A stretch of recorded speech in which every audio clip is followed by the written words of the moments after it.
Hey guys, tonight we step into a time when fear ruled the streets, when a strange look, a whispered word, or simply being a little different could cost you your life. The witch hunts weren't just stories, they were real, and entire villages had to decide protect their own or burn them. But before we begin, if you enjoy quiet, dark stories from the past, feel free to support the channel with a free subscription. And let me know in the comments, where are you watching from tonight? I read every single one. Now take a breath and settle in. This is Myth Night, where you relax and I tell you true stories from the forgotten past. And if you fall asleep before the end, that's okay. Some stories were made to be finished in dreams. The candle flames flicker in Agnes's trembling hands as she peers through the crack in her shuttered window. Outside, in the village square of Rothenburg, torches move like angry fireflies in the darkness. She counts them, 1, 2, 7, 12, and her heart pounds harder with each dancing light. They're coming for someone tonight, she whispers to her daughter, huddled beside her. The year is 1628, and fear has settled over their Bavarian village like morning fog that never lifts. It creeps under doorways, seeps through window frames, and wraps itself around every conversation until speaking becomes dangerous and silence becomes survival. Agnes presses her eye closer to the crack. The torchbearers are moving toward the miller's house at the edge of town, their boots crunching on frost-covered cobblestones. She knows what this means. By morning, another neighbor will be gone, dragged away to face questions that have no safe answers, accusations that stick like pitch, no matter how innocent you are. This is how it began in villages across Europe, not with grand pronouncements or royal decrees, but with whispers in the dark, with suspicious glances over market stalls, with that terrible moment when neighbors stopped trusting neighbors and children learned to fear their own mother's shadows. Picture the continent in those years, the 14th, 15th, 16th, and 17th centuries, when the world seemed to be ending in slow motion. Crops failed year after year, leaving families gnawing on bark and grass. The Black Death had swept through, taking 1 in 3 souls and leaving the survivors hollow-eyed and desperate for someone to blame. Wars raged endlessly, mercenary armies tramping through villages like locusts and taking what little remained. And in the midst of all this suffering, the church offered an explanation that made terrible sense to terrified minds. Witches walked among them. Satan's servants were poisoning wells, cursing crops, and stealing babies in the night. The misery wasn't random. It had a cause, and that cause could be found, tried, and burned. The witch hunts weren't born in one place or decreed by one authority. They spread like a contagion, village by village, carried by traveling judges, anxious priests, and above all by fear itself. A failed harvest here, a stillborn child there, a milk cow that stopped giving. Each tragedy needed an explanation, and the explanation was always the same. But here's what the history books often miss. Not every village surrendered to the madness. Not every community turned on itself like wolves in winter. Some fought back, some found ways to protect their own, and some simply endured by becoming invisible. The survival strategies they developed were as varied as the villages themselves, shaped by geography, leadership, and the particular kind of courage that emerges when ordinary people face extraordinary darkness. Let me take you to 3 such places, 3 villages that chose different paths through the nightmare. Their stories aren't written in grand chronicles or royal archives. They survive in whispered family histories, in the careful records of village priests who dared to tell the truth, and in the scars that marked the landscape long after the last witch hunter rode away. The first village sits in a valley in the Rhineland, surrounded by dark forests that seem to press closer each winter. Bergheim, they called it, mountain home, though by 1580 it felt more like mountain trap. The villagers here numbered barely 200 souls, farmers and craftsmen whose families had worked the same plots of land for generations. When the witch hunters first arrived, riding into town with their black robes and earnest faces, the village elder, Hans Mueller, made a choice that would haunt him for the rest of his days. He welcomed them. "We are God-fearing people," he announced at the village meeting, his voice carrying across the packed church. "If there are servants of Satan among us, we will root them out." Hans believed he was protecting his community by cooperating. The hunters had papers bearing official seals, letters from bishops and magistrates. They spoke of other villages that had resisted and paid terrible prices, burned granaries, hanged mayors, entire populations scattered to the winds. Better to help them do their work quickly and send them on their way. But the witch hunters didn't work quickly. They set up shop in the village inn, spreading their instruments across wooden tables like a peddler displaying his wares. Iron thumbscrews, leather straps, pointed boots designed to crush bones, each tool polished and ready for use. The first accusation came from an unexpected source. Young Greta, the baker's daughter, barely 14 years old, with eyes like pale winter sky. She stood before the hunters, her hands twisting in her apron, and spoke in a voice so quiet they had to lean forward to hear. "I saw Widow Brunhild speaking to her cats," Greta whispered, "speaking to them like they understood. And afterwards, my father's bread wouldn't rise for 3 days." Widow Brunhild lived alone in a cottage that smelled of dried herbs and loneliness.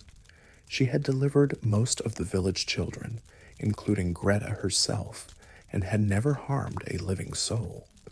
But she was old, she was alone, and she talked to her cats because they were the only company she had. They came for her that same night. The interrogation lasted 6 hours.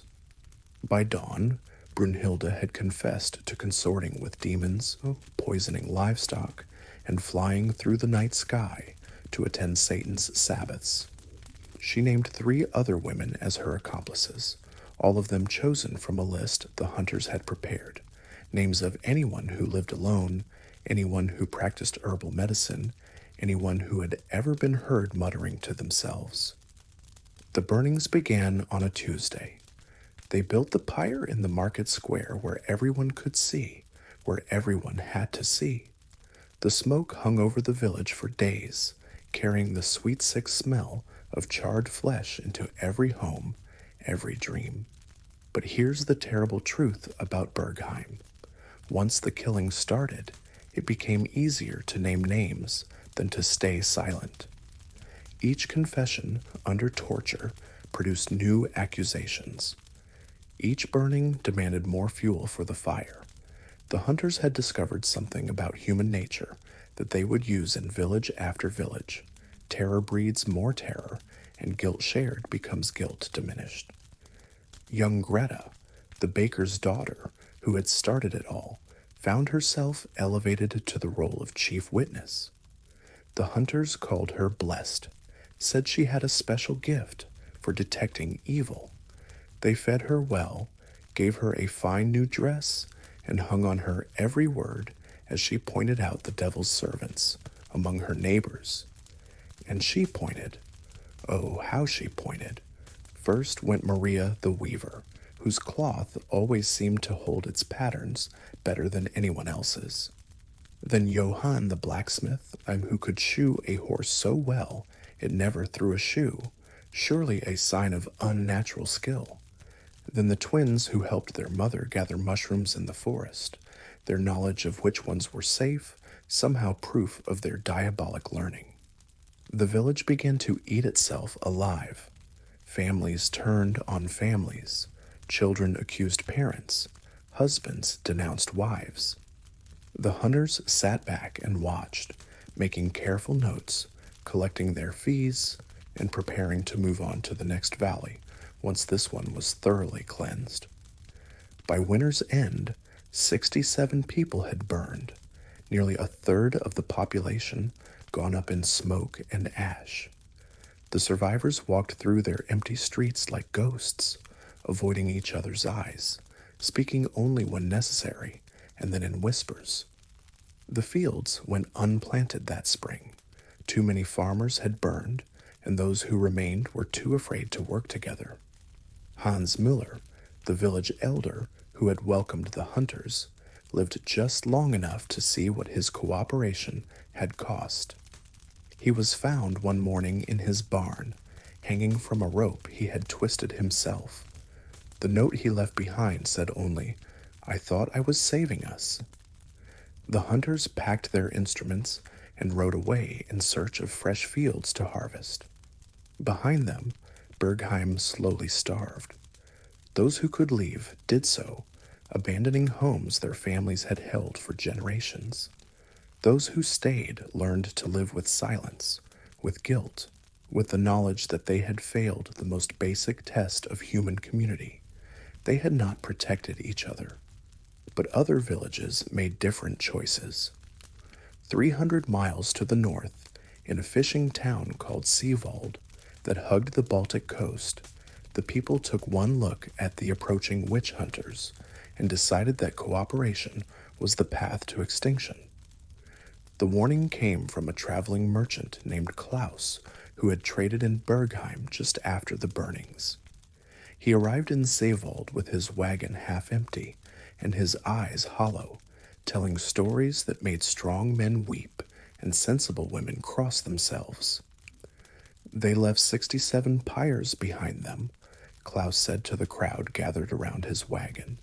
67 neighbors who woke up one morning as Christians and went to sleep as ash, and now they're coming here.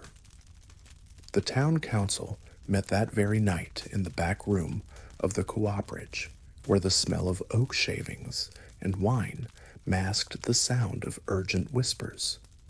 Unlike Bergheim's council, these men and women had heard enough stories to know what cooperation bought, a temporary illusion of safety, followed by systematic destruction. "We will not welcome them," declared Margit the fishwife, her weathered hands gripping the table. "We will not help them, and we will not let them take our people." But resistance required more than brave words. It needed planning, organization, and the kind of courage that grows stronger when it's shared. The council worked through the night, laying out strategies that would serve as blueprints for other villages lucky enough to learn from Seewald's example. First, they decided information was power. They would establish a network of lookouts, children and elderly folk who could watch the roads without seeming suspicious, fishermen's wives who could spot unfamiliar sails on the horizon, merchants who could carry warnings between towns. When the hunters moved, Seewald would know hours or even days in advance. Second, they would prepare hiding places. The town sat near the coast, riddled with sea caves and natural passages carved by centuries of storms. Fishing boats could disappear into the fog and return days later without leaving a trace. Most importantly, they began digging. Cellars beneath cellars, tunnels between houses, hidden chambers stocked with food and water where the vulnerable could wait out the worst of any investigation. Third, they would present a united front. If questioned, every villager would give the same answers. They were faithful Christians who attended Mass regularly. They had seen no signs of witchcraft. They knew of no one who consorted with demons. No matter how long the questioning lasted or how intimidating the hunters became, the story would never change. Finally, and perhaps most crucially, they would protect their most vulnerable members. Anyone who practiced herbal medicine, anyone who lived alone, anyone who might seem suspicious to outsider eyes would be given extra protection. The village would become a family, and families protected their own. When the witch hunters finally arrived in Savold 6 months later, they found a community that seemed almost boringly normal. The villagers were polite but not eager, helpful but not enthusiastic. Yes, they had heard stories of witchcraft in other places, terrible stories that made them grateful to live in such a peaceful, God-fearing town. No, they had seen no signs of Satan's influence among their neighbors. Their crops grew well because they worked hard and trusted in God's providence. Their children were healthy because they lived clean lives by the sea. The hunters set up their equipment in the inn, just as they had in Bergheim. They called for witnesses, offered rewards for information, made it clear that they would stay as long as necessary to cleanse the community of evil. But no witnesses came forward, no accusations were made. Day after day, the hunters found themselves interrogating a wall of polite, concerned, utterly unhelpful cooperation. Surely, one of the hunters pressed the innkeeper. You have noticed strange behavior among your guests, unusual requests, midnight wanderings. The innkeeper, a round man named Dietrich, who could lie as smoothly as he could pour ale, shook his head sadly. I wish I could help you, good sir, but my guests are fishermen and merchants, tired folk who sleep soundly and rise early. The most unusual thing I've seen lately was a merchant who asked for 3 blankets instead of 2, but that was on account of his rheumatism. The hunters tried different approaches. They questioned the priest about his flock. Father Benedict, primed by the council, spoke glowingly of his parishioners' devotion and regularly attendance at Mass. They examined the village records for signs of unusual deaths or misfortunes. The clerk, following careful instructions, had adjusted the books to show only the most ordinary patterns of birth, death, and seasonal variation. Most importantly, they tried to identify and isolate potential targets. But every elderly woman who lived alone turned out to have devoted nieces who visited daily. Every herbalist had the explicit endorsement of the village priest, who pronounced their remedies part of God's natural bounty. Every unusual skill or piece of knowledge was backed up by multiple witnesses who could explain its perfectly innocent origins. The hunters grew frustrated. They were accustomed to fear making their work easier.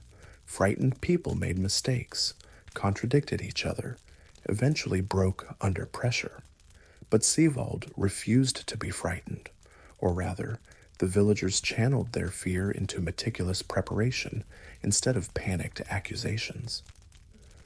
After 3 weeks of fruitless investigation, the witch hunters faced a choice. They could escalate to torture, trying to force confessions from randomly selected villagers, or they could move on to more promising territory.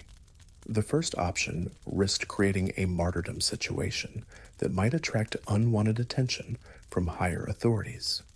The second meant admitting defeat. They chose to leave, but not before delivering a warning that chilled every heart in the village. We know there is evil here. We can smell it like smoke in the wind. We will return, and when we do, we will dig deeper. We will stay longer, and we will find what you are hiding. The threats were not empty. The hunters did return the following year, and the year after that. Each time, they found the same polite, unhelpful cooperation. Each time, they left empty-handed but more suspicious. But Savold had learned something valuable about the witch hunters' methods. They were not supernatural. They were not all-knowing agents of divine justice. They were men doing a job, Men who could be frustrated, misdirected, and ultimately defeated by a community that refused to turn on itself. The village paid a price for its resistance. Trade relationships suffered as other communities grew suspicious of any town that had been visited repeatedly by witch hunters without yielding results. Young people left for places where they wouldn't carry the stigma of coming from a suspicious village. The constant vigilance, the need to maintain perfect unity, the stress of living under perpetual threat, all of this took its toll on the community's mental and physical health. But Seewald survived intact. Not a single villager burned. Not a single family was destroyed by accusations and betrayal. When the witch hunts finally ended decades later, Seewald was still there, scarred but whole, suspicious but unbroken. The third village I want to show you chose yet another path through the darkness. Waldberg sat deep in the Black Forest, so remote that news of the outside world arrived weeks late and often distorted beyond recognition. When the witch hunts reached their region, the villagers made a choice that was both simpler and more complex than either resistance or cooperation. They disappeared. Not physically. The houses still stood, the fields were still tended, smoke still rose from chimneys on cold mornings. But the village that the witch hunters found, when they finally made their way down the forest paths, was not quite the same place that had existed before their arrival. The transformation had been planned and executed by Martha, the village wise woman, working with a network of allies that included the miller's wife, the pastor's sister, and 3 widows who had learned that survival sometimes required becoming invisible. They understood something that neither Bergheim nor Seewald had fully grasped. The witch hunters were not looking for actual witches. They were looking for people who fit their conception of what witches should be. So Martha and her allies set about changing those conceptions. When the hunters arrived, they found a village where every potentially suspicious person had a perfectly reasonable explanation for their behavior. The old woman who gathered herbs in the forest was no longer a solitary crone muttering to herself.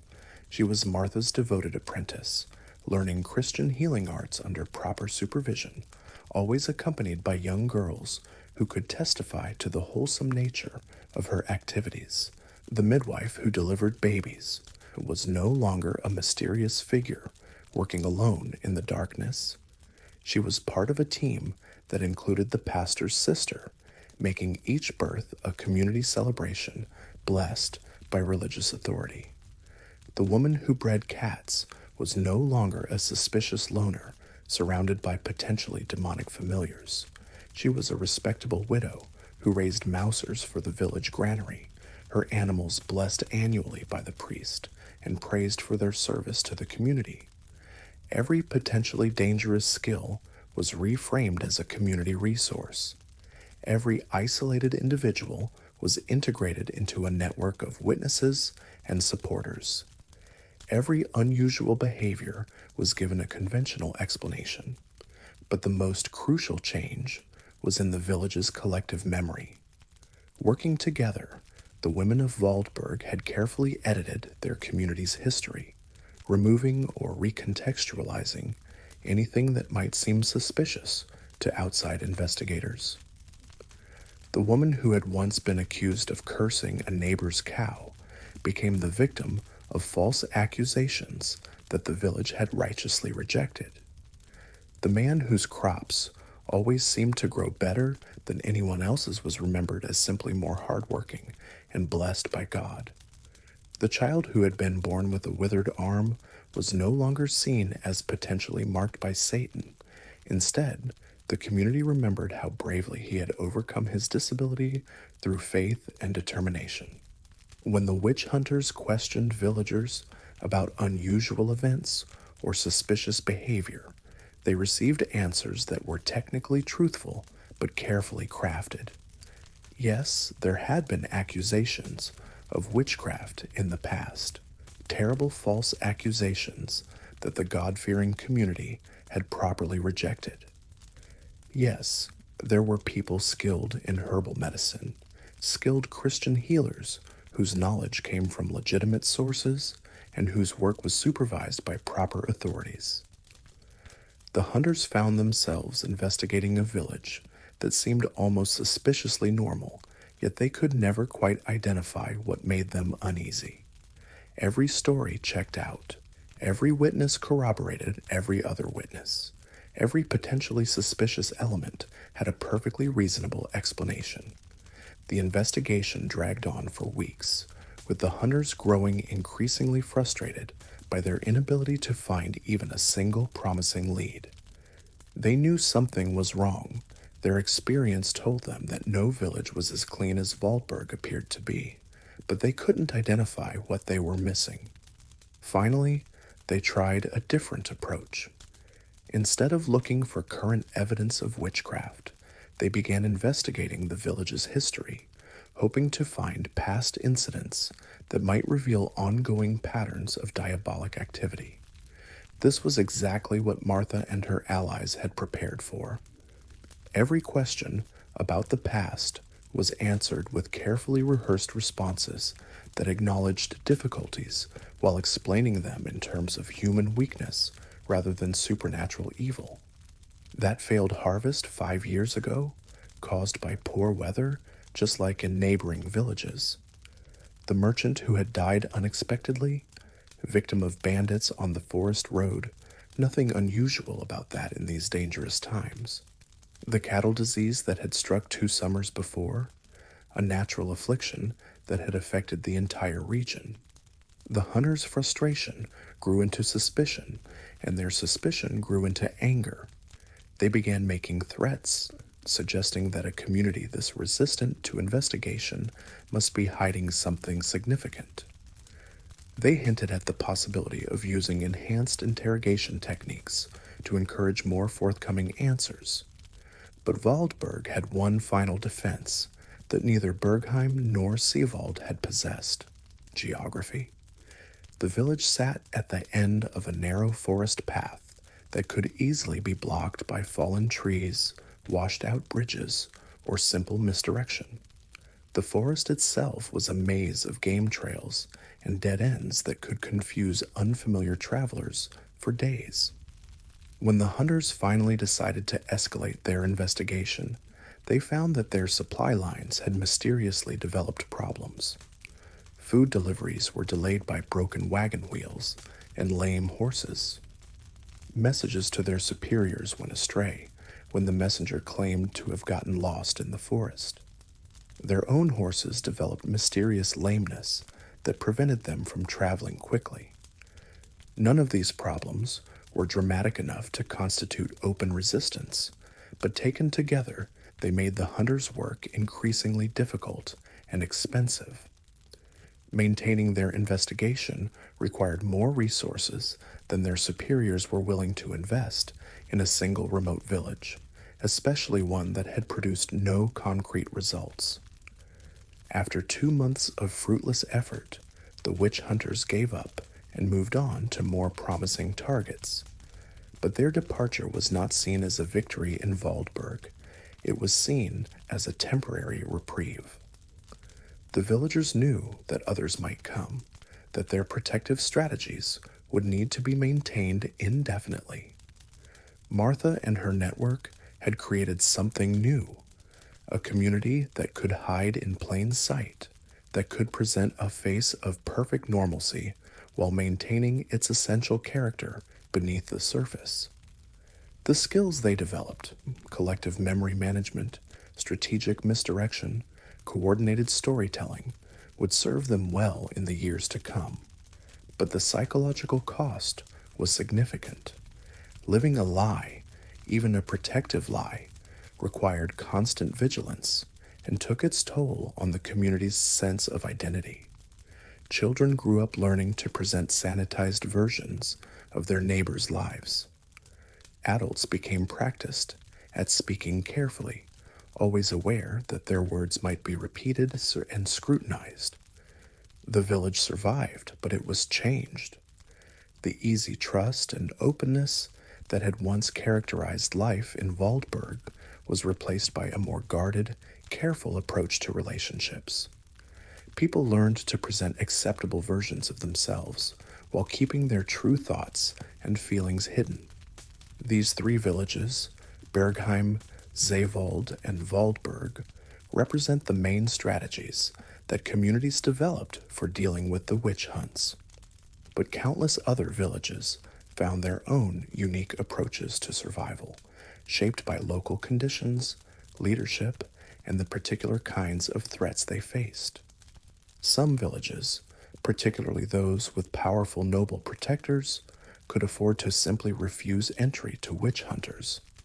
A lord who valued his peasants as economic assets might see the witch hunts as an expensive distraction from productive work. He could post guards at his borders and send the hunters away with formal but firm rejections of their authority. Other villages developed elaborate early warning systems that extended across entire regions. Networks of merchants, traveling craftsmen, and religious pilgrims carried coded messages between communities, tracking the hunters' movements and sharing information about their methods. A village that knew the hunters were coming could prepare, while one that received no warning might be caught off guard. Some communities found salvation in religious reform.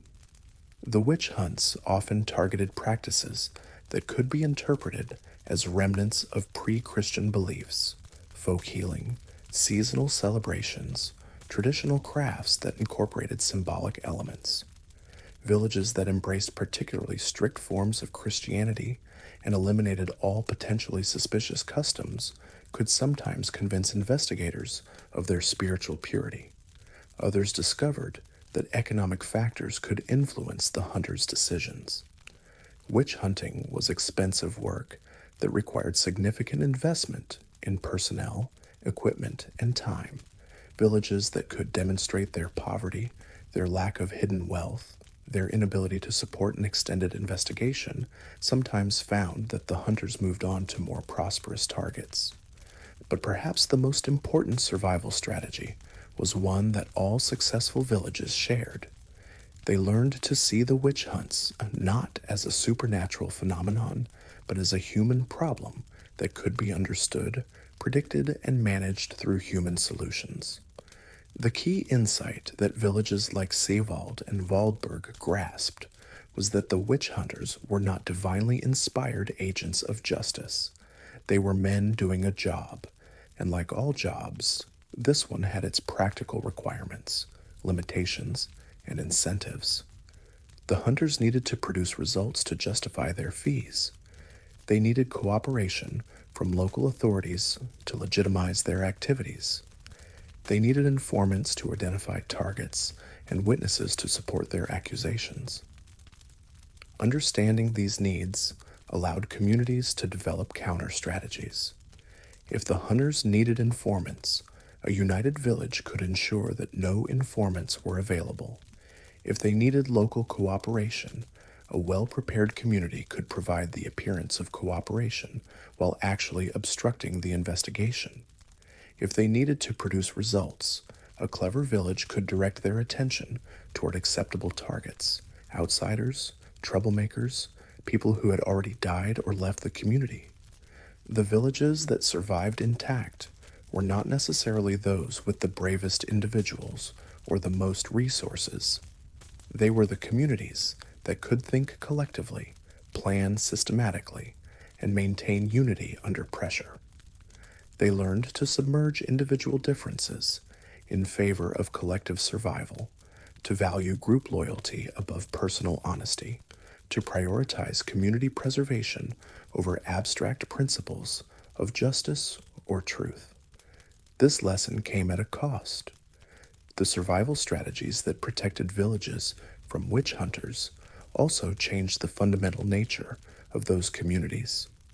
Trust became conditional, openness became dangerous, and individual expression was subordinated to group security. Children grew up learning that survival depended on conformity, that safety required silence, that the wrong word at the wrong time could destroy not just themselves, but everyone they loved. But in a world where the alternative was often complete destruction, these communities chose adaptation over extinction.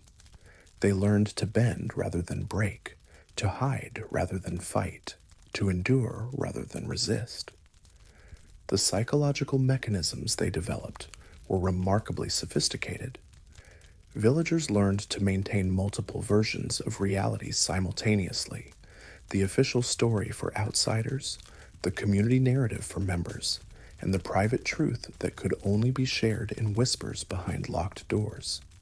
They became experts at reading social cues, at understanding when to speak and when to remain silent, at knowing which version of events to present to which audience. These skills were passed down through generations, embedded in family traditions and community practices that outlasted the witch hunts themselves. Long after the last witch hunter had hung up his instruments, villages retained the habits of caution, the reflexes of concealment, the understanding that survival sometimes required collective deception. The trauma ran deep. Families who had lived through the hunts carried their fear forward, teaching their children to be careful, to avoid standing out, to mistrust outsiders and official authority. Even villages that had successfully resisted often developed a siege mentality that persisted for decades or centuries afterward. But there was also a positive legacy. Communities that had learned to protect their vulnerable members, to maintain unity under pressure, to think collectively about complex problems. These skills served them well in other crises. Villages that had survived the witch hunts often showed remarkable resilience when faced with wars, famines, epidemics, or economic collapse. The networks of mutual support that had been developed to hide potential witch victims became the foundation for broader systems of community aid. The communication systems that had been used to track witch hunters' movements were repurposed to share information about market prices, weather patterns, and political developments. The habits of careful planning and collective decision-making that had been essential for survival became part of the community's ongoing governance structures. As the decades passed and the immediate threat faded, some villages began to remember their survival not as desperate expedients, but as examples of successful community action. The stories they told about their resistance to the witch hunters became part of their cultural identity, sources of pride that reinforced their sense of collective capability. But other communities found it harder to escape the psychological legacy of those dark years. The habits of suspicion and concealment that had once been necessary for survival became barriers to trust and openness. Villages that had learned to present false faces to the world sometimes found it difficult to rediscover authentic community relationships. The children who had grown up during the hunts, who had learned from earliest childhood that honesty could be deadly and trust could be fatal, often struggled to form genuine connections with others. They had internalized the understanding that everyone was potentially dangerous, that safety lay in isolation, that the best protection was to remain invisible and unremarkable. Some families left their villages entirely, seeking new communities where they could escape the weight of traumatic memories. Others stayed but remained forever changed, carrying their wariness like an invisible scar that shaped every subsequent relationship and decision. The witch hunts had revealed something terrible about human nature: the speed with which neighbor could turn against neighbor, the ease with which fear could be transformed into violence, the way that ordinary people could become participants in systematic cruelty.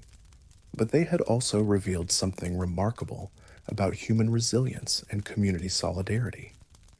The villages that survived intact had demonstrated that it was possible to resist even the most pervasive and terrifying forms of social pressure. They had shown that communities could protect their vulnerable members, maintain their essential values, and preserve their identity even under extreme duress.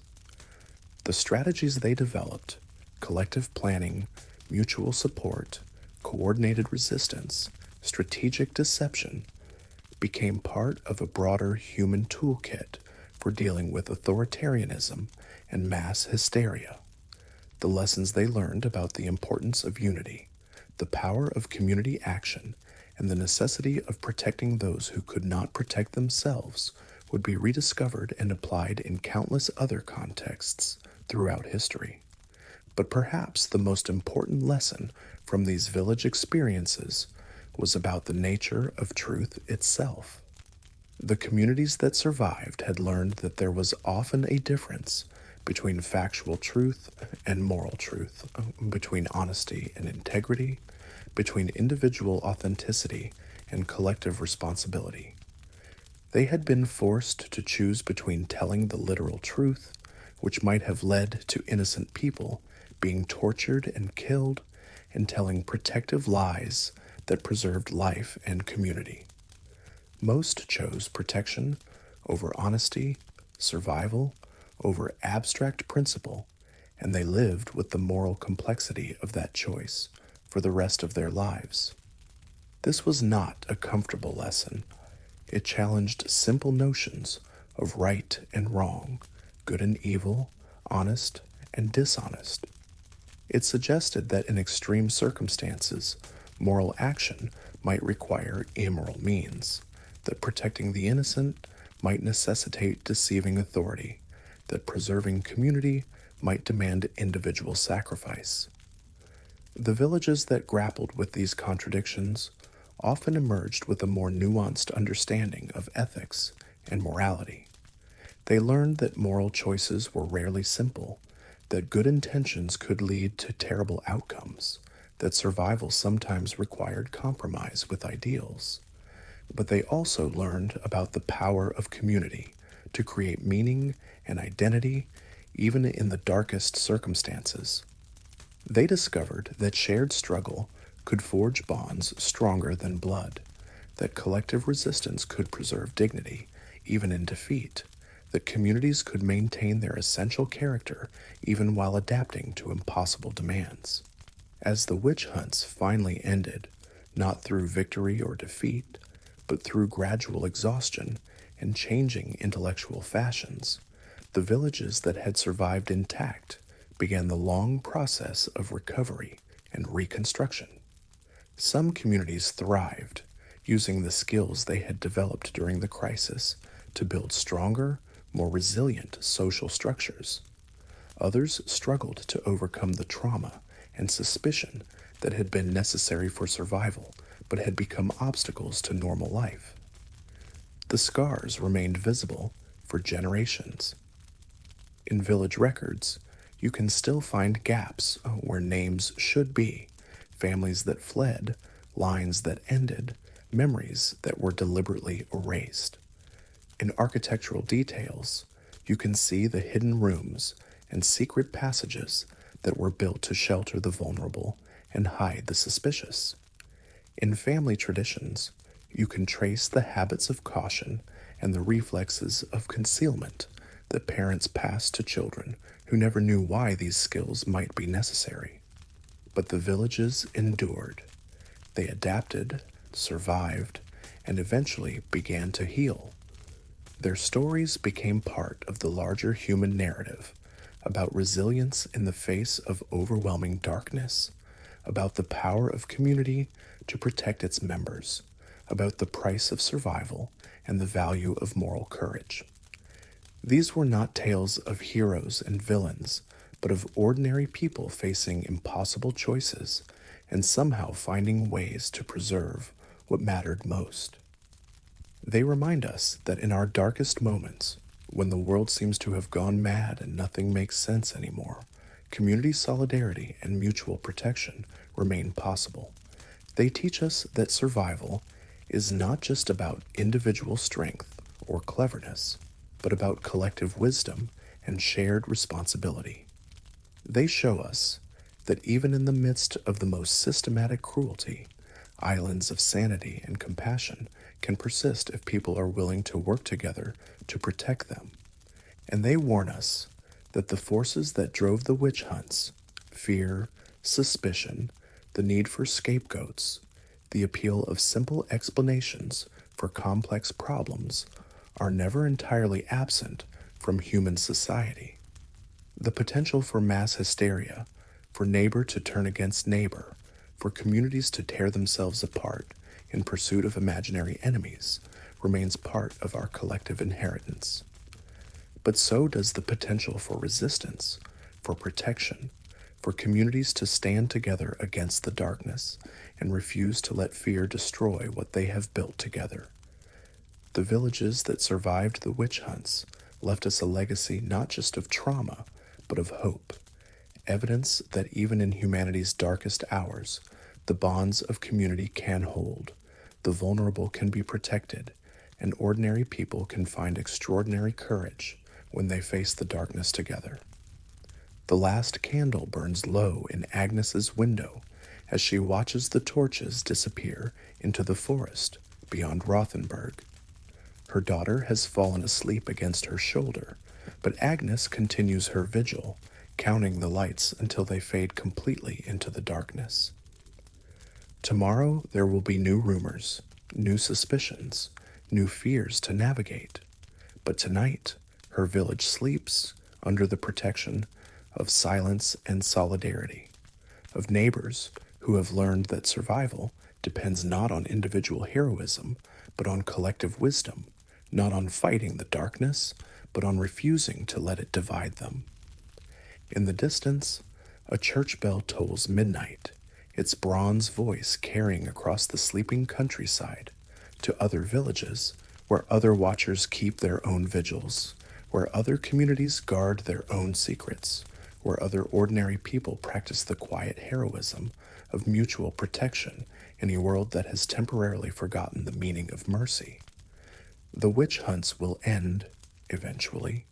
The hunters will find other enemies, other explanations for the world's suffering, other ways to make sense of chaos and uncertainty. But the lessons learned in these dark years, about the fragility of civilization, about the power of fear, about the strength that can be found in community solidarity, these lessons will endure long after the last pyre has burned cold and the last accusation has been forgotten. They echo still in the careful ways that people protect each other, in the unspoken agreements that hold communities together, in the quiet understanding that sometimes the most heroic act is simply refusing to betray your neighbors, no matter what authorities demand, no matter what consequences threaten, no matter how dark the night becomes. The darkness always passes, eventually, but the light that guides us through it comes not from distant stars or divine intervention, but from the simple human choice to stand together, to protect the vulnerable, to preserve what is precious, and to remember that our greatest strength lies not in our individual courage, but in our willingness to guard each other's dreams until dawn comes again.